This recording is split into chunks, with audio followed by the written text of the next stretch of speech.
So everything was going well, so you decided you needed to do a story about the Christ. Yeah. Because now, was that a calling, would you say, or was that another challenge? It was just something that got into my head about the. I just kept having visions about it. Yes, that was the whole point of it. It was the mystery of suffering, and quality of the workmanship that these animatronic dummy guys can do. I mean, it's like, wow, it's indistinguishable from the real thing.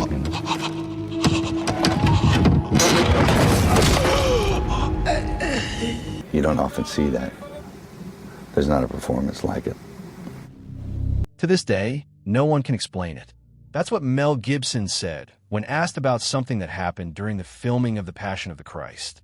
Something unexpected, something that didn't come from the script, the actors, or the camera. It came from somewhere else. It happened in a moment the crew later described as unbelievable. As many people froze, some cried, and others felt a holy presence that wrapped around them like a blanket.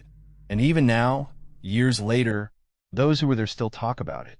A moment when heaven showed up on set. Up there.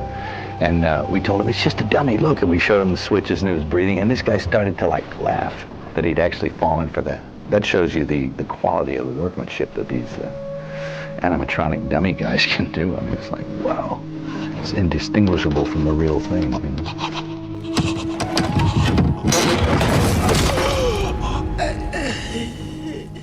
on the cross, I had to stay in a position for 8-9 minutes while they had all the 3 cameras roll. The cameras were set up on a remote hilltop with dust clinging to everything.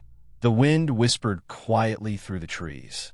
It was a heavy day of filming, one of the most intense in the entire movie. Mel Gibson and the team were working on the crucifixion scene, showing Jesus on the cross. I'd heard his name, but he said, you know, this is the only American I think that could actually play this role of Jesus. Oddly enough, a man came to me about 6 months before Mel Gibson did and said, you know, I think you'll be playing Jesus. I said, well, that's kind of an odd statement. And he says, yeah, well. And then 6 months went by, and I got a phone call that Steve McAvity, who is Mel Gibson's producing partner, wanted to meet with me on a movie called Mavericks. So I went to the meeting, and we spoke for a while, and then Mel Gibson showed up. Jim Caviezel, who played Jesus, had already been through a lot on set. He had endured freezing temperatures, real injuries, and hours of emotional strain. The physical weight of the role was showing. His face looked tired but focused. His body was bruised and worn. the person there was spot on. She knew where Maya Morgenstern was. I'd never heard of her. She said, you know, there's a woman in Romania who may have, and then she showed me another film she was in, and the film started off with a close-up of her. A big close-up, and I thought, that's her, get her down here immediately. And she was indeed perfect. I mean, I wanted her to experience the suffering herself with a certain sense of acceptance, you know, to be grief-stricken, but not to let it overwhelm her dignity. I didn't want her breaking down and like bawling and screaming and stuff, because most people would do that. I wanted her to have almost a mystical... Mel stood behind the monitor, scanning every detail. The entire crew knew how important this moment was. It wasn't just another scene. It was the moment when Jesus was giving up his last breath, the very heart of the gospel story. You could feel that weight in the air. Everyone suddenly became quiet, the kind of quiet that feels thick. No one cracked jokes. No one moved quickly. Every step, every breath felt slower. Some of the crew even said it was hard to explain why they suddenly felt emotional, but they did. So everything was going well, so you decided you needed to do a story about the Christ. Yeah. Because now, was that a calling, would you say, or was that another challenge? It was just something that got into my head about I just kept having visions about it, you know, and about, you know, what was that like 12 hours like, and what was that really like? I mean, what does it mean to get scourged and crucified, and the significance of what one single event and what one God-man has done historically and changed civilization. I mean, this is like an amazing thing. That scene was marked in their records, and right before the cameras rolled, something happened. Something nobody planned for. something nobody expected. Mel didn't need to shout action. There wasn't a big countdown, but suddenly the energy shifted. Of course, you step into that arena, it's going to create some fireworks. Did you think about that before you did it? Well, I thought, a lot of other people did it. George Stevens did it, and who's the other guy? The Cecil B. DeMille, and, all these other people, and Franco Zeffirelli did it, and man, they didn't get too much, so I thought, I'll just try this, but man, it just was like, it was like lighting the world on fire. And, it just turned into like such a shit fight. Well, you brought the pain to it, which I don't know nobody else had really ever done. No, they, usually it was usually like bad wigs and people speaking in bad. People stopped what they were doing and looked around. It was like the set was no longer a set. The wind slowed. The light dimmed slightly. And there was this quiet stillness, like the kind you feel in a church when everyone is praying at once. It felt like the location wasn't empty anymore, like something sacred had arrived. As the camera began to roll, no one said a word. It felt wrong to speak. The atmosphere had changed completely. Mel Gibson stood still, watching through the lens, but also looking beyond it. He knew something was different. The interview kind of turned direction. We started talking about faith, and as he brought it up, I said, I just felt this need to say to him, because all of a sudden, what I heard 6 months prior to this, all of a sudden I remembered that, and I said, you want me to play Jesus, don't you? And he says, well, yeah. And I said, okay. He was perfect. I mean, he came tailor-made to do this. He was able to put aside any of his personal kind of wants and just be, which is all it was required, really. It just be in this situation. Jim Caviezel was hanging on the cross. But at that moment, it didn't feel like acting. His eyes were filled with tears. His breathing slowed. His expression changed into something the crew hadn't seen before. Mel later said it was like Jim wasn't just playing Jesus. He was embodying something greater. Then it happened in a quiet stillness, like a blanket of peace settled over everyone. People didn't know what they were feeling, but they all felt it. Some described it as a presence. Others called it divine, but no one could explain it.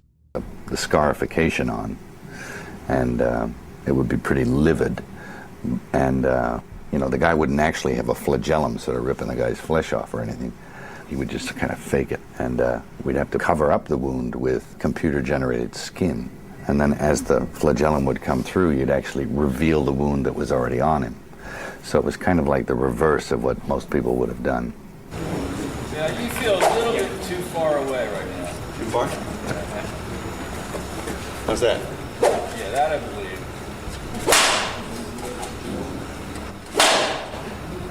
Is that good? You can control it. Pretty good. One man on the crew started to cry uncontrollably. He wasn't religious. He didn't understand what was happening, but something broke open in him. He later said he felt seen for the first time in his life. Another person whispered, "I think God is here." He'd forget about everything and just get zoned right in onto what he was doing. It'd be really interesting. And it wouldn't be necessarily the way you visualized it, but you'd get something else, but it wasn't bad. It was like, wow, I never thought of that, And, you talk with him about it between takes, and then he'd go and do it again. He wasn't trying anything. It just happened, And that effortlessness and ease with which he just let that happen was, I think, boy, you don't often see that. There's not a performance like it.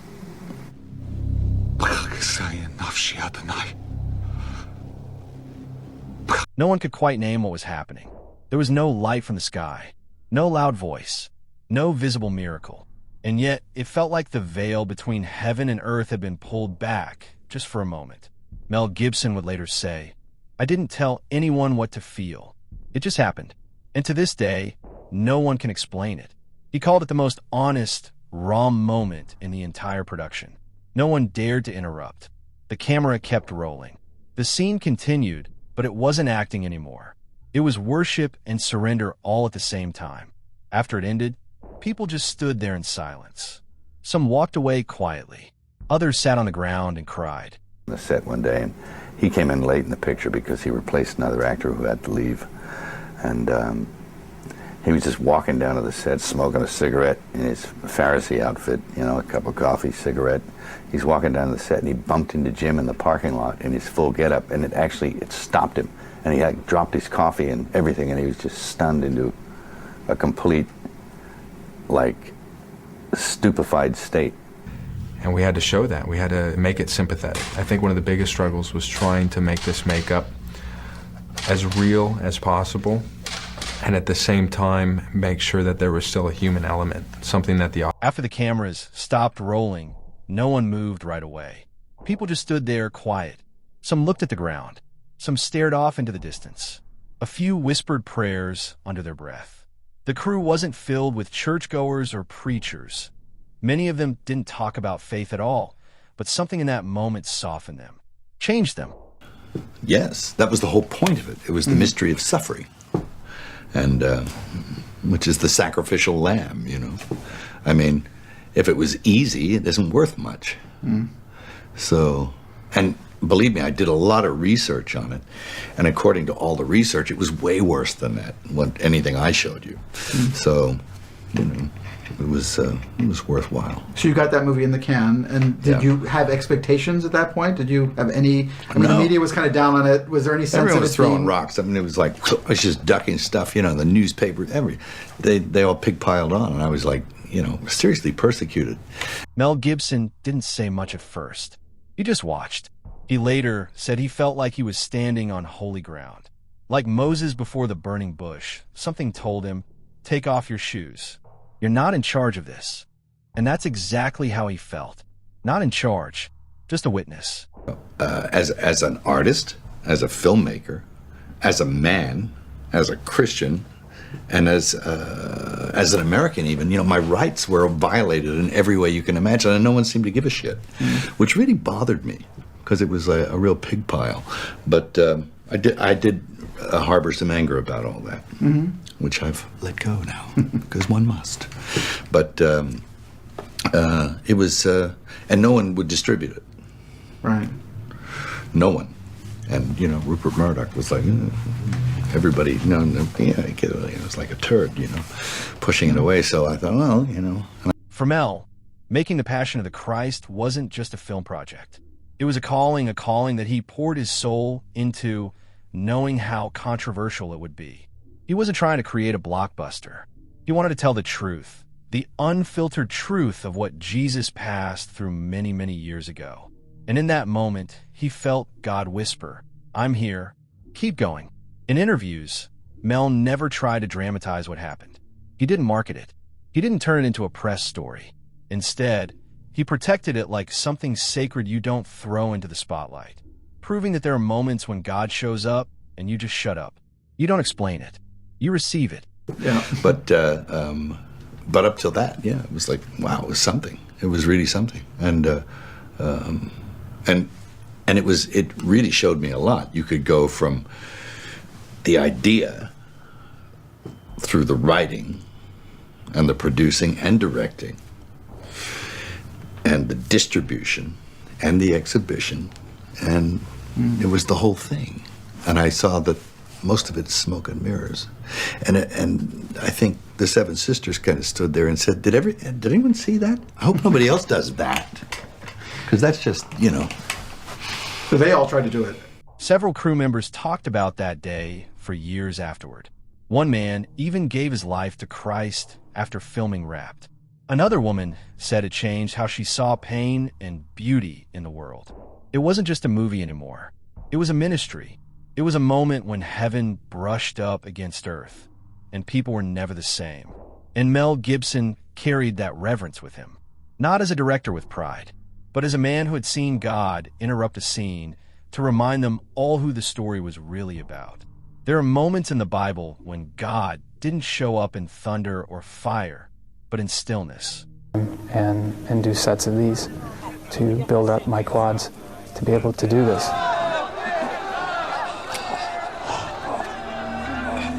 아빠, spako. Ilagay mo. Tiyak.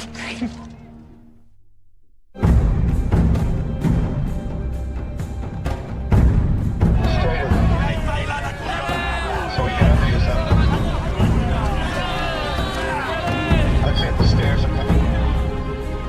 prayer was such an important part of getting. Moses saw a bush that burned without being consumed. He turned aside, and God spoke. Elijah stood on a mountain and heard wind, and earthquake, and fire. But God wasn't in any of those. Then came a gentle whisper. That's where God was. And Peter, James, and John climbed a hill with Jesus. And in a quiet moment, he was transfigured before them, his face shining like the sun. They fell on their faces, trembling. It wasn't loud. It was holy. I couldn't see out one of my eyes, and the thorns were in so tight on your head that you had a migraine headache all the time. Jim was absolutely amazing with the process and the procedure. I can only imagine what he must have gone through. And we might have to give you some verbal indication of hitting Jim like I'll say swing, dig, pull. All right, something like that. Swing, dig, pull. Okay, let's try. Let's shoot. One day, we were doing the flagellation scene, and one of the Roman guards struck and missed and hit my back on accident. I couldn't even breathe. The moment Mel and his team experienced wasn't written in any script. But maybe that's the point. God doesn't always follow scripts. He shows up in whispers, in glances, in holy hushes that no one can fake. Maybe you felt it too. Maybe it was in a hospital room when a loved one took their last breath and the room felt full of peace. Maybe it was in a song at church that brought you to tears for no reason. Or in the silence of your bedroom when you were overwhelmed and suddenly you felt held. You didn't have words for it. You couldn't explain it to anyone. But you knew. Deep down, you knew. God was there. And like that crew on set, you couldn't move. Not because of fear, but because of awe. It was, you got all those books, the Bible, you've got the different Gospels and stuff that people are quite familiar with. Half the time, they didn't even need to read the subtitles. They could look at it and know what was going on.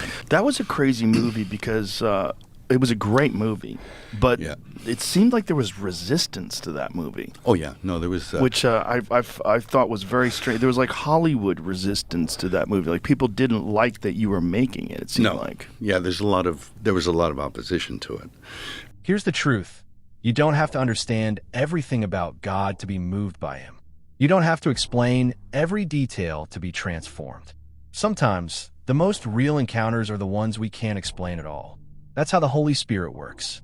Not always in fire or spectacle, but in stillness, in sacredness, in those silent moments that make you pause and realize you've just been touched by heaven. So if you've ever wondered if God still shows up, the answer is yes. He does. And sometimes, he doesn't come to prove himself. He just comes to be with you. Lord, we don't always understand the moments when you move, but we feel them. Thank you for reminding us that you still show up in silence, in stillness, in the places we least expect. Help us to pause, to listen, and to know that we are never alone. Whether we're on a movie set, in a hospital, or at home in the dark, let us recognize your presence and rest in it.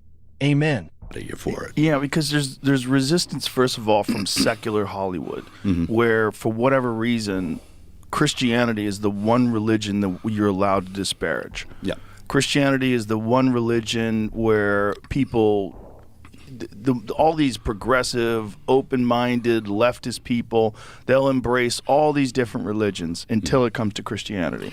And for whatever reason, that represents like white male, whatever it represents, colonialism, whatever it represents, it's negative. Yeah, sure, it's gotten a bad rap.